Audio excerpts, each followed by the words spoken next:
Do you find yourself adding properties to SOLIDWORKS files on a regular basis? If so, you'll know it can be a tedious task that's prone to human error. What if you could use a tool that allows you to quickly create and modify a list of properties, saving you time and effort?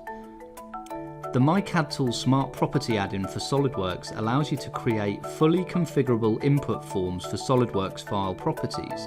It's flexible too, with a wide choice of options including text, list and custom variables. You also have access to a wide selection of advanced property types to suit your workflow, such as counters, concatenation, conditions and macros. Not only that, but you can also name your document based on a set of properties in just one click.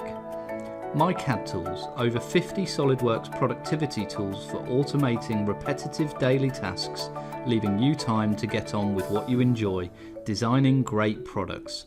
Contact Innova Systems now to get started with myCADtools for SOLIDWORKS.